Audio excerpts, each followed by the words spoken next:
Now, breaking news from WRAL. Coverage you can count on. And that breaking news takes us to I-40 westbound because of a deadly pedestrian crash starting at exit 293, causing this major backup here all the way back to South Saunders Street. I'll let you know how to get around it. And a man is dead and another seriously hurt in a shooting at a Durham neighborhood. What we know about another shooting on the same street just over 24 hours earlier.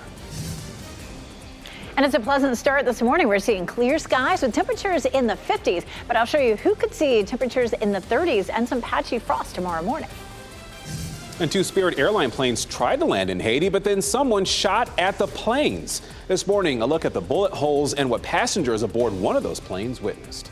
Certainly a lot of stories that are unfolding this morning, including that crash on I-40, which we'll get back to in just a second. But first, we want to say thank you for joining us here on this Tuesday. I'm Chris Lovingett. And I'm Michelle McConaughey. Yeah, it's beautiful sunny skies. Temperatures are going to be trending downward, though. Meteorologist Elizabeth Gardner with a look over Fayetteville Street. It's nice today, though. It's pretty out there. We're seeing a lot of sunshine. Of course, this is a live look down Fayetteville Street from our Jimmy V camera. Lots of people out in jackets this morning. Temperatures are in the 50s, and we're about to really change things up. Tomorrow morning, temperatures will be widespread in the 30s, and some folks may end up seeing some frost. I'll show you who has the best chance of seeing that coming up. But 53 right now, that actually could be our high temperature on Thursday. So again, big changes coming. Our dew point is 47, which is very comfortable. We have a much drier air mass. All that humidity we've seen for the last few days is out of here. Mostly sunny this afternoon with a comfortable high of 68 degrees. And in the tropics, this system just looks more and more likely that it could develop here in the Caribbean. As much as an 80% chance. I'll show you when and where it could be headed. Ken?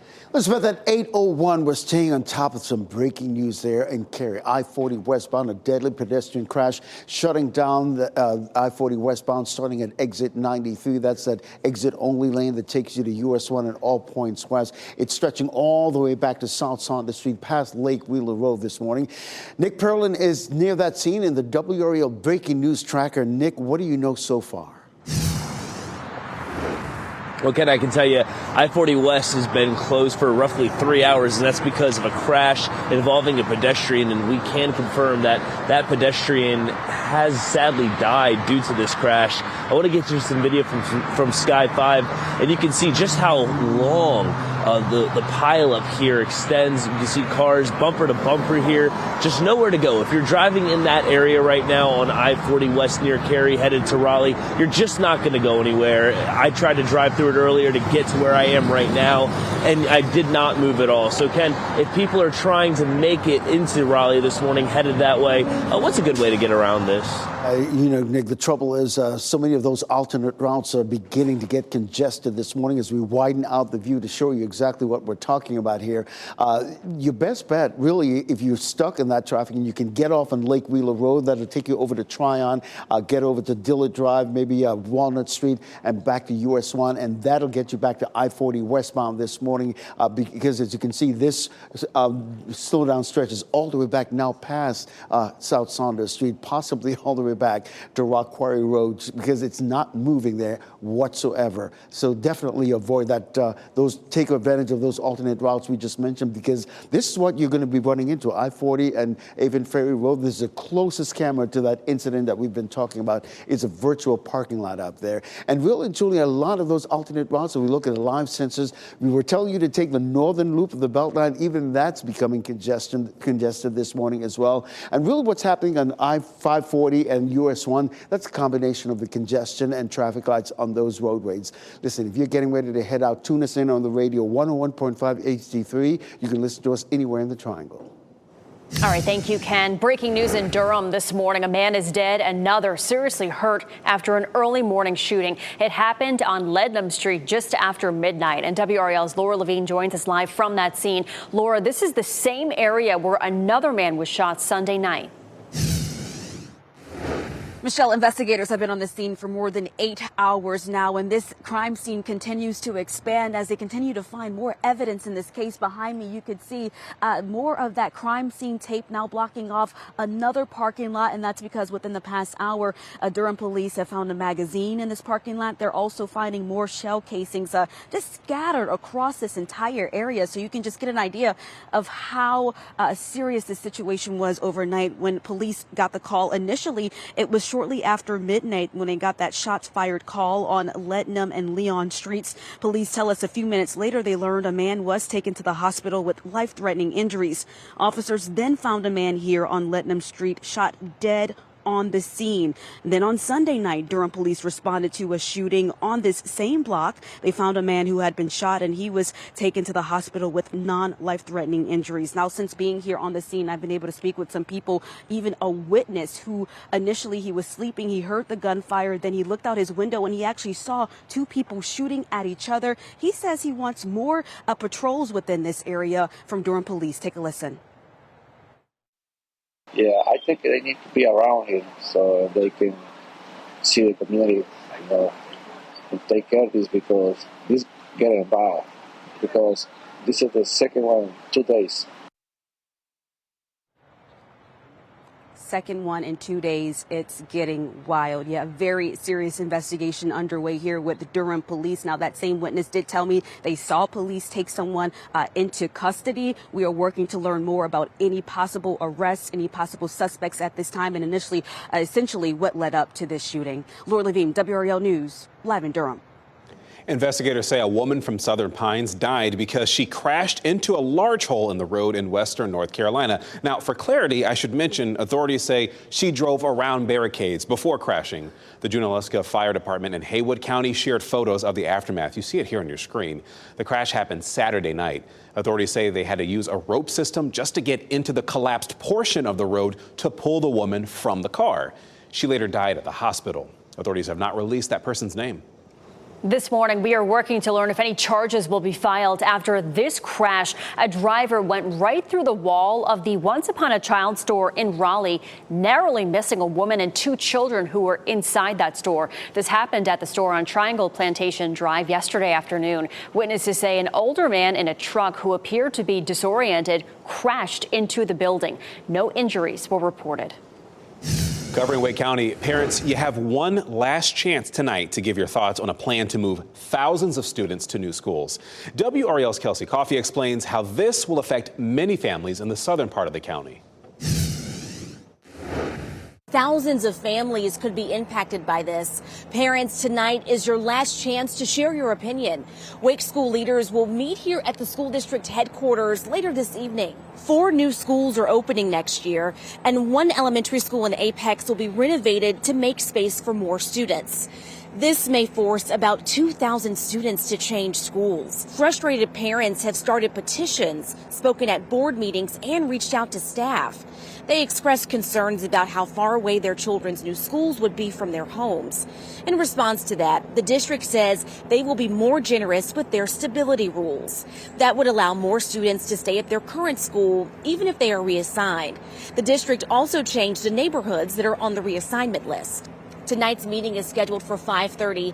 Then the board will make a final vote on the reassignment plan on November 26th. Kelsey Coffey, WRAL News in Cary.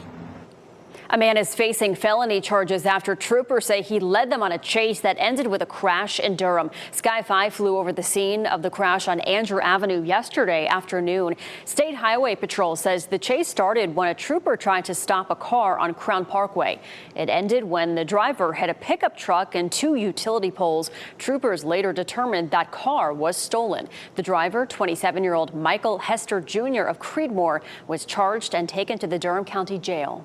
And 5 juveniles were hurt in a crash that happened at the end of a chase in Wake County. Deputies say they tried to stop a speeding car on I-40 at about 7 o'clock last night. The driver did not stop. The car then crashed into a tree on the Carytown Boulevard exit. Deputies say that car was also stolen. We are working to learn what charges will be filed.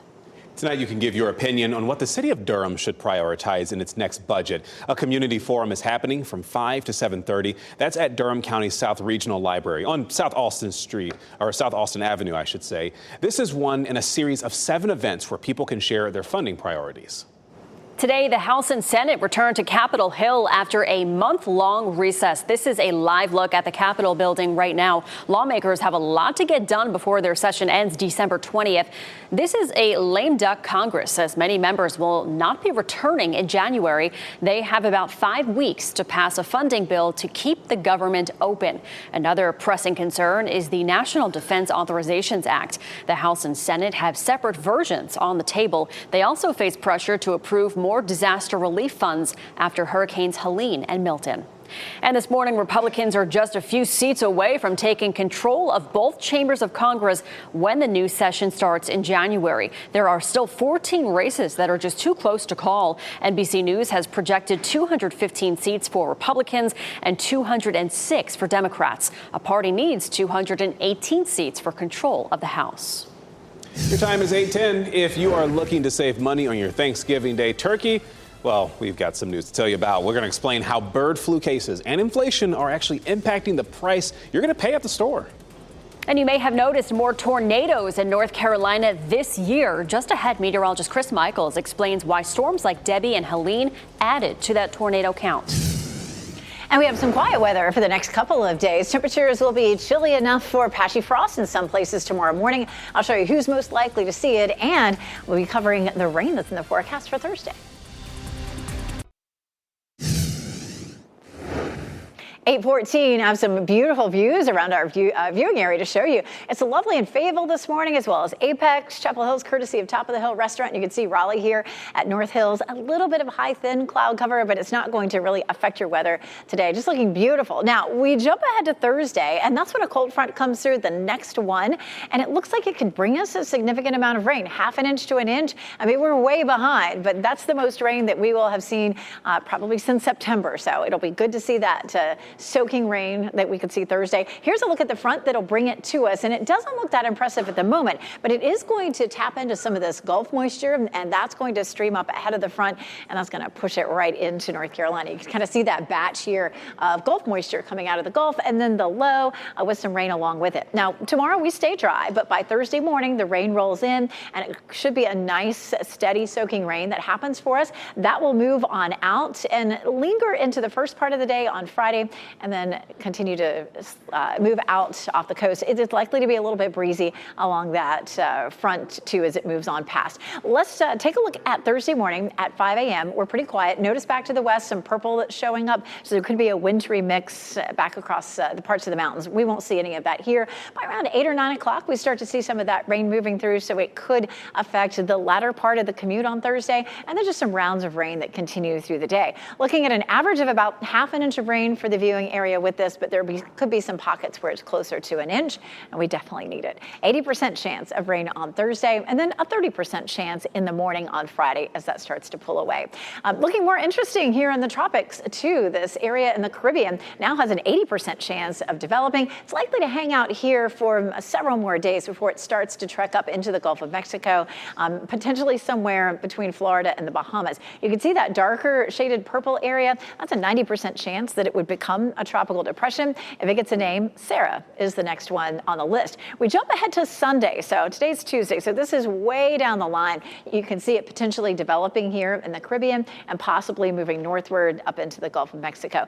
That's a long time from now, so we'll keep our eye on it. Of course, we had a lot of tropical systems come through the southeast this season, and we often see tornadoes along with those. As a matter of fact, this year we've seen the most tornadoes since 2011. Meteorologist Chris Michaels coming up to talk about how that affected us here in North Carolina. Along with the rain that we see on Thursday, it's also going to be chilly, 53 for our high temperature, and that cool air arrives tomorrow. I'll show you who could see some patchy frost in the morning, Ken. Elizabeth, we're staying on top of that breaking news in Cary right here. This is what we're talking about, a deadly pedestrian crash on I-40 westbound near the exit-only lane at 293 right there in Cary, shutting down lanes, searching all the way back to Lake Wheeler Road, to be honest. Nick Perlin is there in the WRAL breaking news tracker. Nick set the scene for us. What do we know? Well, Ken, I can tell you this stretch of I-40 West has been closed for about 3 hours because of that pedestrian crash that unfortunately killed that one person We're still trying to get more information on when the road will be closed, but as of now, I want to get you to this video. This is from Sky 5 earlier this morning, and just take a look. I mean, this bumper-to-bumper traffic, cars piled up on top of each other. If you're stuck in this, you're not going to be moving. This is moving very slowly because of this crash. We're still trying to find out when we will see I-40 West open back up, but until then, Ken, you're looking at the map right there. What's a good way for people to get around that if they're heading this way? The trouble is so many of our alternate routes are becoming congested as a result of people getting off of the I-40 westbound lanes. Really and truly, Lake Wheeler Road is your best bet. Getting over to Tryon Road, getting over to Walnut, maybe Dillard Drive, that'll get you on to US 1 and to I-40 westbound. We're just also being told that there's something blocking the road. It might be a crash on I-40 eastbound around Western Boulevard. So here again, the entire loop of the Beltline is quite a mess this morning as we widen things out. You can see how much this stretches all the way back to South Saunders Street, almost back to Rock Quarry Road. So definitely take advantage of those alternate routes we've been telling you about. You know, have been telling you to take the northern loop, but even that's beginning to get congested as well, because this is what you want to avoid. This is a live cam network courtesy I-40 and Avon Ferry Road. That incident is right around the bend right there. So definitely you want to avoid this area altogether. That's the northern loop of the Beltline I've been telling you about this morning. And really and truly what's happening on I-540 and US 1, that's a combination of the congestion and the traffic lights on those major roadways. But this is what we're seeing in terms of that northern loop of the Beltline. At least on the northern loop, things are actually moving along. Listen, if you're getting ready to head out, tune us in on the radio, 101.5 HD3. You can listen to us anywhere in the Triangle. Your time is 8:19 this morning. Haiti's main airport is closed this morning as violence in that country is not letting up. I want to show you some video here showing the bullet holes that came through the door of a Spirit Airlines flight. A flight attendant suffered minor injuries, but no passengers were injured. The violence is breaking out as Haiti's new interim prime minister was sworn into office. Police have been fighting with gangs in the capital city of Port-au-Prince. Passengers on the Spirit plane described intense moments when the plane was hit. Bullets hit the fuselage, and then the plane, which was cruising into a regular landing, hit the gas and took altitude and got the heck out of the Port-au-Prince area. The attack marks the second time in under a month that an aircraft has been targeted while flying over Haiti's capital.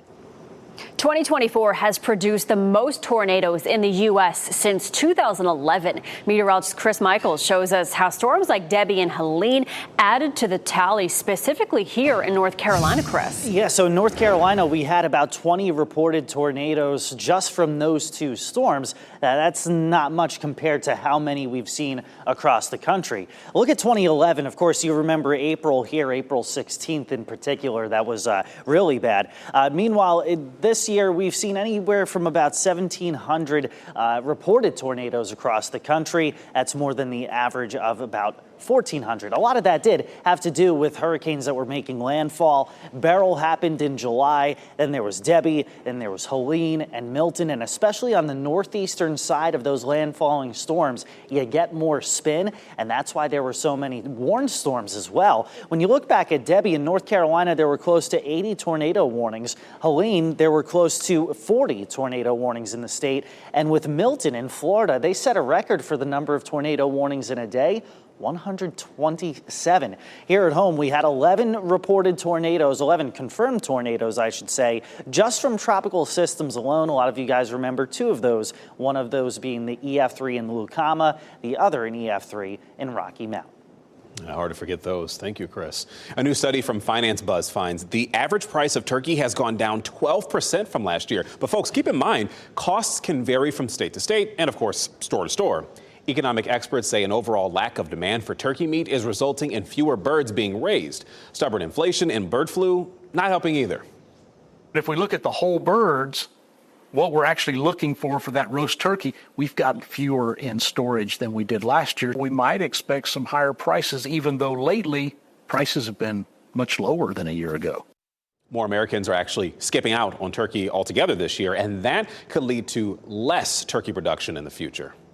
There are 13 monkeys still on the loose this morning in South Carolina after they escaped from a research lab last week. 5 more monkeys were found yesterday in the town of Yamasee, about 60 miles from Charleston. Police say all of the monkeys are in good health, and people who live in the area are still being asked to keep their windows and doors closed and secured. In a game that ended after midnight, the Carolina Hurricanes are leaving Las Vegas with another win under their belts. The Canes jumped out to a 4-0 lead on the Golden Knights in the first 2 periods. They went on to get the win, 5-2. Canes are now 11-3 on the season. Their next game will be tomorrow night in Utah. A woman and 2 children were shopping for clothes when a truck crashed into the store. All of a sudden, we heard a loud crash. You're going to hear more from her describing the moment that the truck came through the wall. Plus 2 shootings in one neighborhood in just over 24 hours. What we're learning from Durham officials after a scary few days on that street.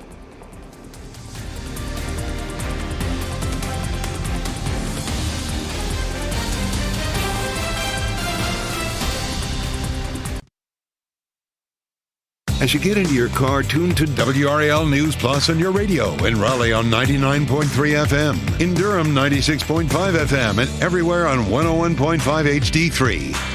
Good morning. Happy Tuesday. Time now is 8:26. I'm Michelle McConaughey. Ken Smith is tracking some major backups on I-40, Ken. Yeah, that southern loop of the Beltline, an absolute mess this morning as a result of a deadly crash involving a pedestrian starting at exit 293. That's an exit-only lane stretching all the way back to South Saunders. You can see the backup that it's causing this morning there on I-40 westbound all the way back to South Saunders Street. As we show you right when you see purple on the map, that means it's definitely that roadway is closed as they try to clear that scene. We're also getting reports of some type of incident blocking the road in these 440 lanes in the eastbound lanes. Of course, I'll have an update at the bottom of the hour over on Fox 50.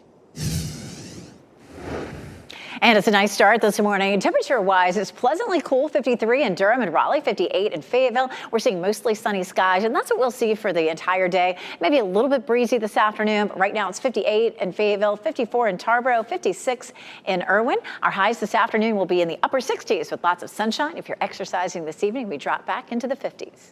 Thanks, Elizabeth. A man is dead and another man is seriously hurt after a shooting in a Durham neighborhood. This happened just after midnight on Lednam Street, and police are still on the scene 8 hours later. Another man was hurt in a shooting on that street Sunday evening as well.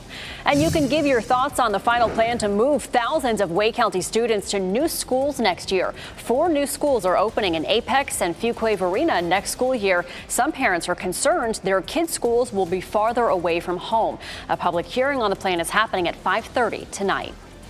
Coming up next on Fox 50, a truck crashes through a Raleigh children's store, narrowly missing a woman and 2 kids. And next on Today, Milk Bar's Christina Tosi shares her favorite sweets recipes. Now, breaking news from WRAL. Coverage you can count on. A deadly pedestrian crash on I-40 westbound in Cary, shutting down all lanes at this hour, starting at exit 293. That backup stretching all the way back to South Saunders Street. I'll let you know how to get around it. Plus, 1 man is dead and another is seriously hurt because of a shooting in a Durham neighborhood just after midnight. How close this scene is to a shooting that happened just more than 24 hours previously. And it's a nice start out there this morning. Taking a live look at Apex, lots of sunshine. We'll be comfortable today, but I'll show you why temperatures could drop down close to freezing in some places tomorrow morning. And today is your final chance to give your input on a final plan that would move thousands of students to new schools. The Wake County plan that has several parents expressing concern. This is a hot topic. Many not happy about this. So we'll talk about that coming up. Thanks for joining us. I'm Michelle McConaughey. I'm Chris Levingood. Yeah, that'll affect a lot of people. So obviously we'll be watching that. But also the weather affecting a lot of people today. Kind of not really that bad of an effect, though, Elizabeth. This significant improvement over yesterday. Hopefully it'll affect people by putting a smile on their face and sending them outside outside because it's going to be a great day to be out. It's cool this morning, jacket weather with temperatures in the 50s. Right now, 53 in the Triangle. Our dew point has dropped into the 40s, so that's a nice dry air mass. The humidity that we've seen the last several days is out of here, and it'll be a nice afternoon with sunny skies and temperatures in the upper 60s, which is pretty close to normal for this time of year. We continue to watch the tropics here. We're up to an 80% chance of some development here in the Caribbean. It's possible that in a week or more, it would develop and move up into the Gulf of Mexico. I'll show you some of the scenarios coming up, Ken. Elizabeth, we're staying on top of that breaking news in Cary this morning. A deadly crash involving a pedestrian on I-40 westbound starting at exit 293. That backup stretching all the way back almost to Hammond Road. Nick Perlin is near that scene in the WRAL breaking news tracker. Nick, what do we know so far? Well, Ken, I'm standing here on I-40 East. On the other side of the median behind me on I-40 West, that's where this crash is taking place, and that's where it's shut down those lanes of I-40 West for roughly 3.5 hours due to a crash that killed one pedestrian. Let's get you some video from Sky 5. This is from earlier this morning, and you can see just it's bumper-to-bumper traffic, and that's how it is right now. If you're sitting in this traffic, unfortunately, you're not moving. It's very wise for you to try and get off as they try to continue to investigate what led up to this crash and try to reopen the highway. So, Ken, taking a look at the map right now, for people who are needing to travel this way or are currently stuck in that traffic, what's a good way to get around this? Yeah, this whole southern and southwest loop of the Beltline, an absolute mess this morning. Whenever you see purple on the map, that means that section of roadway is closed. We're also getting reports that there's some type of incident blocking the road on I-440 eastbound near Western Boulevard as well. As we widen out the view, you can see how much this backup is stretching. It's all the way back to Hammond Road this morning. If you have an opportunity and you're listening to us on 101 HD3, get off on Lake Wheeler Road, head over to Tryon Road. Even that's becoming a little congested because people are trying to avoid I-40 westbound. Get over to Diller Drive or even Tryon Road, Walnut Street. That'll get you to US 1 and back onto I-40 westbound this morning. The other thing I was asking people to do is take the northern loop of the Beltline. There's a little bit of a slowdown, but at least it's moving. It's not like this parking lot that you see here, courtesy of a live cam network at I-40 and Avon Ferry Road this morning, because it is not moving there at all. As you can see from our live traffic sensors this morning, yeah, we see that northern loop of the Beltline in terms of how it's congested, but like I said, at least it's moving, because here's a live look at I-440 and Capitol Boulevard, and you can see what I mean. You're getting ready to head out this morning. Always tune in on the radio, 101.5 HD3. You can listen to us anywhere in the Triangle. WRAL is following breaking news from overnight in Durham. A man is dead and another has serious injuries after an early morning shooting. This happened on Leadenham Street just after midnight, and police are still out there 8 hours later. WRAL's Laura Levine joins us live from the scene. Laura, we have seen you continue to be pushed back, and this is the same area where another man was shot a little more than 24 hours earlier.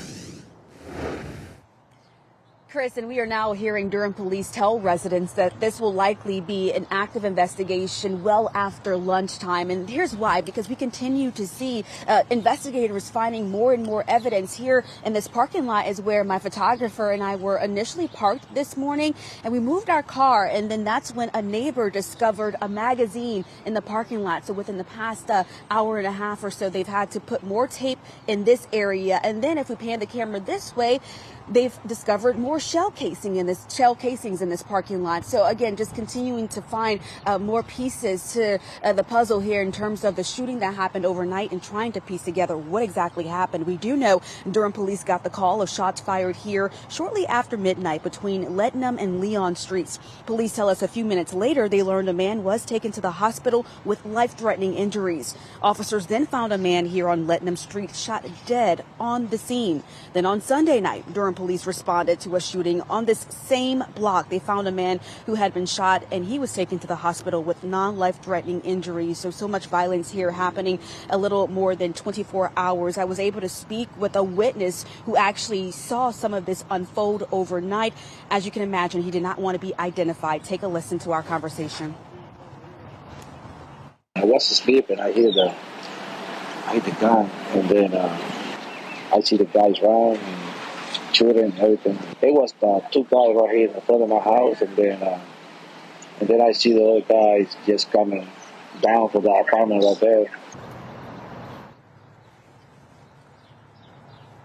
And he also told me he did see police take one of those men in custody. We're still working to learn more about any possible suspects or arrests at this time. We're also working more to learn of what led up to this shooting, but still a very busy day here in Durham. Laura Levine, WRAL News, live in Durham. A woman from Southern Pines is dead after driving around barricades on I-40 in the western part of the state and crashing into a large hole in the road. The Junaluska Fire Department in Haywood County, west of Asheville, shared photos of the scene. The crash happened Saturday night. Authorities say they needed to use a rope system to get into the collapsed portion of the road near the Pigeon River to pull that woman from the car. She later died at a hospital. Authorities have not released her name. This morning, we are working to learn if any charges will be filed after this crash. A driver crashed through the wall of the Once Upon a Child store in Raleigh. The driver narrowly missed a woman and 2 children inside. This happened at the store on Triangle Plantation Drive yesterday afternoon. Witnesses say an older man driving a truck who appeared to be disoriented crashed into the building. We took a moment to speak over the phone with a woman who was shopping in the store with 2 kids when this happened. I was right by the front of the store, and I was looking at the Christmas clothes, and the little girls I was watching were playing behind me, and all of a sudden, we heard a loud crash. Crash and the damage that you saw, no injuries were reported. Covering Wake County, parents have one final chance tonight to give their thoughts on a plan to move thousands of students to new schools. WRAL's Kelsey Coffey explains how this will affect many families in the southern part of the county. Thousands of families could be impacted by this. Parents, tonight is your last chance to share your opinion. Wake school leaders will meet here at the school district headquarters later this evening. 4 new schools are opening next year, and 1 elementary school in Apex will be renovated to make space for more students. This may force about 2,000 students to change schools. Frustrated parents have started petitions, spoken at board meetings, and reached out to staff. They expressed concerns about how far away their children's new schools would be from their homes. In response to that, the district says they will be more generous with their stability rules. That would allow more students to stay at their current school, even if they are reassigned. The district also changed the neighborhoods that are on the reassignment list. Tonight's meeting is scheduled for 5:30. Then the board will make a final vote on the reassignment plan on November 26th. Kelsey Coffey, WRAL News, in Cary. President-elect Donald Trump is expected to choose Florida Senator Marco Rubio for Secretary of State in the coming days. 3 sources familiar with the process caution that nothing is final until the position is formally announced. Rubio was elected to the Senate in 2010. He serves on the Senate Foreign Relations Committee and is the vice chair of the Senate Intelligence Committee. Michelle Morrow has confirmed to WRAL she's seeking a top education job in the Trump administration. Morrow is hoping to become his education secretary. She lost this year's election to be North Carolina's superintendent of schools to Democrat Mo Green. She tells WRAL that she would be willing to serve in other roles in Trump's administration as well. 30 years after 18-month-old Brandon Bell was killed in Garner, a man has been charged with his murder. Bell was killed in 1994, and Jeffrey Puryear was charged with his death last week. A birth certificate confirms Puryear was not the boy's father, but WRAL is still trying to find out how the two are connected. Puryear is charged with first-degree murder. Food Lion is working to learn the full extent of a cyber attack. The grocer's parent company detected the cyber attack last week. Stores are still open, but some pharmacy services were impacted. Shoppers say the cyber attack, it's concerning. I don't trust any of my information to go into anywhere. If it's always getting seen by other people and people are getting into companies' information systems, that doesn't feel right. 5 on Your Side has reached out to Food Lion to get more specifics of which systems are offline specifically, what customer information may have been compromised, and how those customers are being told about what's going on. We'll let you know as soon as we hear back. Your time is 8:40. The NFL's Week 10 ended with it's called a messy game on Monday Night Football. The Miami Dolphins and Los Angeles Rams combined for 4 turnovers. Each quarterback threw an interception, and each team also lost a fumble. In the end, it was the Dolphins who were able to put out the win. They beat the Rams 23-15 for their 3rd win of the year. A strange twist in a month-long missing persons case in Wisconsin. Why authorities believe the person they've been searching for is alive and living in a different country. And an update to the Wicked Barbie doll mistake we first brought to you yesterday. Why a local woman who used to work with Mattel says AI might be to blame for an inappropriate misprint. And as we head to break, here's a live look at Pinehurst this morning. A lot of golfers out there enjoying the weather. It's cooler out there, but that's nothing compared to tomorrow. Meteorologist Elizabeth Gardner tells us where we see the best chance for frost.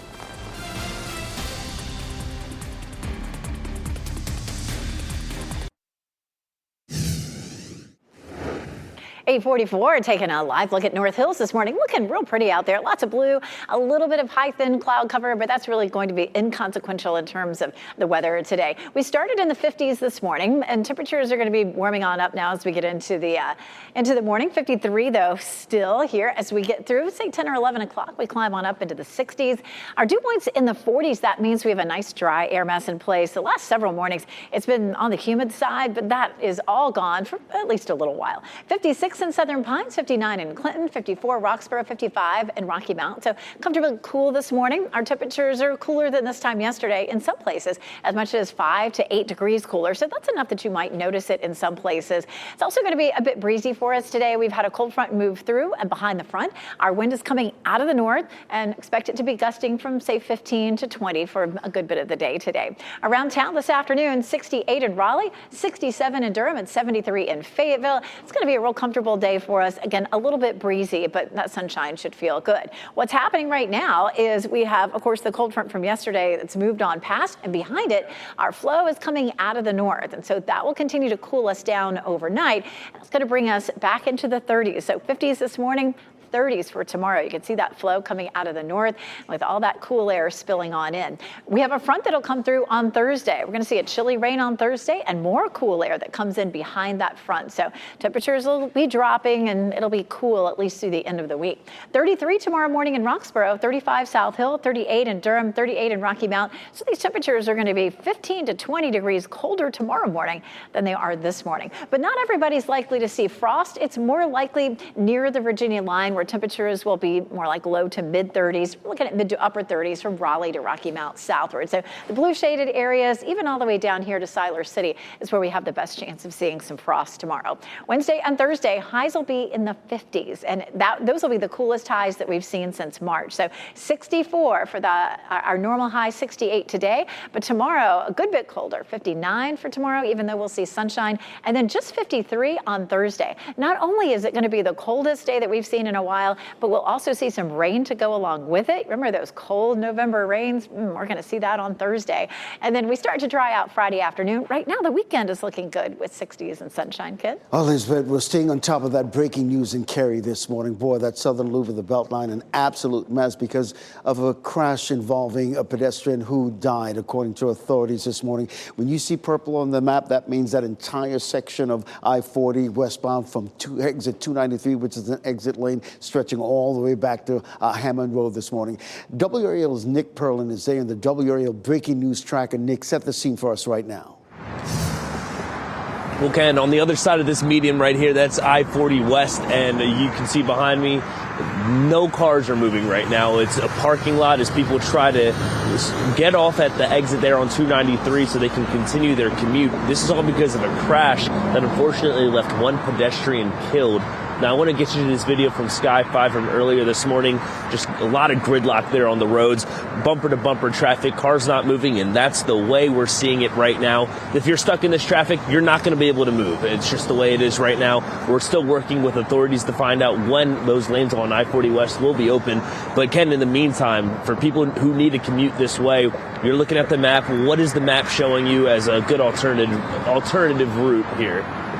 Yeah, Nick, the trouble is a lot of our alternate routes really are becoming congested because people are trying to avoid this section of I-40. You know, I've been telling people all morning long, if you can get off on I-40, get off on Lake Wheeler Road off of I-40 westbound, take Tryon Road. As you can see, Tryon Road is becoming congested as well. Make your way over to Dillard Drive or even Walnut Street and onto US 1, and that'll get you back to I-40 westbound this morning. As you widen out the view, you can see exactly how much this stretches all the way way back to Hammond Road, all the way past, almost back to Hammond Road this morning. It's not quite back to the split of I-40 and 440 yet, but depending on how long this takes to clear out, they could keep stacking up this morning. This is what you want to avoid. I-40 and Avon Ferry Road, courtesy of a live cam network. That incident is right around the bend right there at exit 293. So you definitely want to avoid the southern loop of the Beltline altogether. Then telling people to take the northern loop of the Beltline, even though that's a little congested this morning, it's at least moving because you can see it right now. On I-440 and Capitol Boulevard, traffic is moving on that northern loop of the Beltline, so you're able to get around that. 101.5 HD3, you're getting out in your car this morning. Just tune us in. We'll keep you updated. New this morning, Democrat Ruben Gallego is the winner of Arizona's Senate race. NBC News called that race for Gallego overnight. He defeated Republican Carrie Lake and will become Arizona's first Latino senator. He served in the U.S. House for 5 terms. This morning, wildfires burning on both sides of the country are causing a growing toll of damage, a lot of damage. The mountain fire in Southern California has destroyed almost 200 homes, and another large fire is burning parts of New York and New Jersey. The fires are being made worse by a nationwide drought. In Southern California, fire crews are worried about another round of Santa Ana winds that could further spread a fire that's burned more than 20,000 acres so far. Firefighters are also up against dangerous conditions in the Jennings Creek fire. That's near the New York-New Jersey border. Parts of New Jersey have seen less than a quarter inch of rain since September. The fire claimed the life of an 18-year-old volunteer firefighter, Daryl Vasquez, who died when a tree fell on him. So unfortunate to hear. A local woman who has worked with Mattel says AI might be to blame for a pornographic website address being misprinted on Wicked dolls. Linda Levine is a mother of 2, and she was co-chair of the 2023 National Barbie Doll Convention. She says this mistake that put a porn site's URL onto the doll's packaging, it's unfortunate, but says Mattel is very thorough with its projects. However, its new partnership with Adobe, specifically with generative AI, could have led to mistakes like this one. I don't know if in using AI on some of these packages, they're not doing that extra level of checking, the human check, to make sure things are being corrected. The company issued an apology and has since pulled the dolls from all major retailers. Levine said she is even seeing people trying to sell the dolls on auction sites in an attempt to make a profit from this. Authorities in Wisconsin say they now believe a kayaker who disappeared in a lake over the summer faked his death. Ryan Borgward vanished in August. Crews spent 8 weeks using advanced sonar to try and find his body, and deputies who searched his laptop found inquiries about moving funds to international banks. They also found communication with a woman in Uzbekistan. His passport was checked by Canadian authorities after he disappeared, and on top of that, he took out a $375,000 life insurance policy in January. Authorities believe he staged his death to abandon his wife and 3 children. The Bull City Barber College is celebrating its graduating class today. That's happening this morning at 10 at the trade school. We'll honor graduates during ceremony that's happening at the Carolina Theater. Durham Mayor Leonardo Williams will deliver the keynote speech there. Graduates from the college's sister campuses in Charlotte and Newport News, Virginia will also be recognized. Tonight, the State Department of Environmental Quality is accepting feedback on the future of Duke Energy's Roxborough Steam Electric Plant. Duke Energy is looking to retire the coal-fired boilers there. It would be replaced by natural gas-fired turbines. You can learn more and give your thoughts during a public hearing tonight at 6. That's happening at Piedmont Community College in Roxborough. Well, let 5 on Your Side help you get ready for tax season while you have the chance and time to make changes. Tomorrow, federally licensed tax professionals will be answering your calls and offering tax planning information, and it's all free. 5 on Your Side spoke with one of those volunteers about the most common questions people ask when they call. Some of the questions I get, are like, what is the standard deduction? How much can I put in my IRA? How much can I put in my 401k? Can I withdraw money from it, tax-free penalty, and things like that. And get your questions ready and call tomorrow from 4 until 7 p.m. Again, it is completely free. Yeah, it's a resource you want to take advantage of. Hey, your time is 8:53 this morning. We do want to make sure we give you a look at your winning lottery numbers just in case you missed them. And, of course, we'll get you another check on weather and traffic. That's coming up in just a bit.